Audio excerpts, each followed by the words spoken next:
Welcome to Trading Nation. I'm Eric Chemi. Today we're joined by Doug Gordon. He's Senior Portfolio Manager at Russell Investments. Thanks for coming on Trading Nation. Great to join you again, Eric. So let's go back. When you were here a few weeks ago, you talked about how there might be more pain ahead in the markets, but that date was, if I have my notes right, February 2.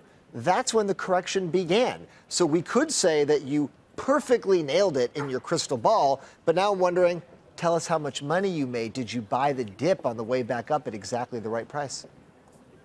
Well, as we said last time, we certainly don't have a crystal ball. All we can try to do is position our investors as intelligently as we can to benefit them. But we did incrementally buy that dip. So I think it's a case where trying to think that you can time perfectly when a market's going to rebound is very challenging. But we incrementally bought into that dip, kind of a dollar cost average, if you will. And then when we got those positions profitable, we were able to come back. February 2nd was, if you'll recall, that's when we got that average hourly earnings number that spooked the market a little bit around its expectations for a rate path as well as inflation. And then we saw that kind of follow through during the next week or so. So how do you position yourself from here now that we're at like 2753 on the S&P? And also just explain to us the way that you do your tactical allocation there, because it's not so much sectors or specific stocks, right? Isn't it more stocks versus bonds or country to country? Kind of walk us through that framework. Sure. It's a combination of a qualitative and quantitative process. We think that there's going to be times where the capital markets data that underpins our quantitative process has to be balanced with qualitative insights. There's some things you just can't represent or can't anticipate. That said, it's very important to have those tools in the toolkit and to make sure that any tactical process you have is very, very risk managed and has controls around discretion so that you can find yourself spending the appropriate amount of risk as opposed to too much.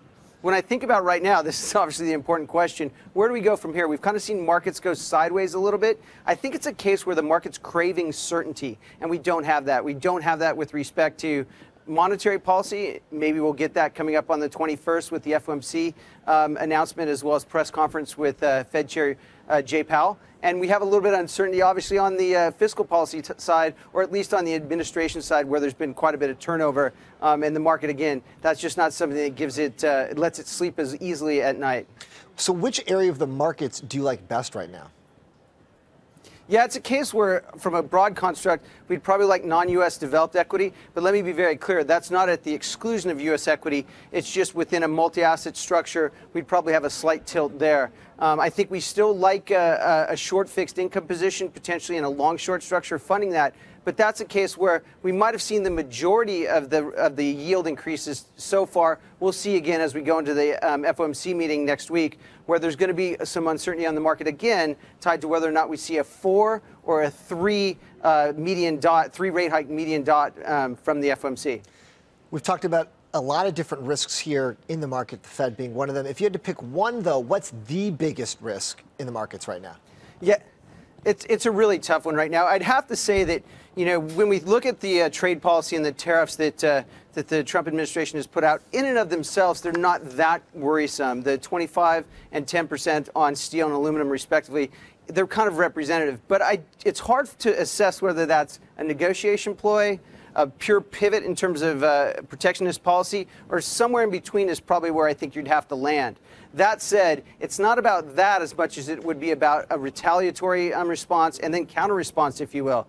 Let's be clear, if that goes full blush, you're talking about a global recession potentially and an end of cycle event. But I think that cooler heads will prevail. So from a kind of an expected value or weight the probability versus the outcome, that one's got a really bad outcome, but we think it's a relatively low probability.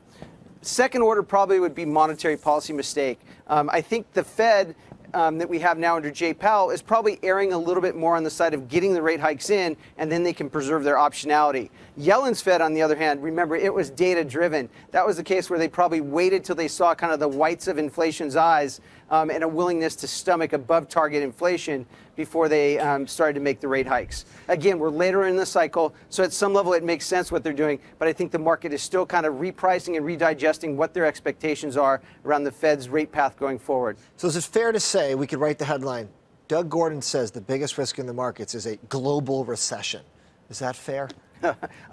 I think that would be a little unfair because, again, I think the probability around that's pretty small. But if it happens, if we do get a full trade war, that could be obviously, as I said, an end-of-cycle event. At least you didn't say your biggest risk right now is your March Madness bracket. So that does suggest that there's more risk, there's more volatility in the markets right now than maybe a year ago where the markets were smooth sailing and it were the brackets that were actually a little bit crazier than the markets. Yeah, fair enough. You know, I always wonder how much productivity loss occurs during March when we've got the NCAA tournament going on with folks watching the games. Exactly. So, but we got something done here, Doug, so thanks for joining us here on Trading Nation. Great. Thanks for having me, Eric. That was Doug Gordon of Russell Investments. Thank you for joining us on Trading Nation, and thank you for watching. I'm Eric Chemi. We'll see you next time.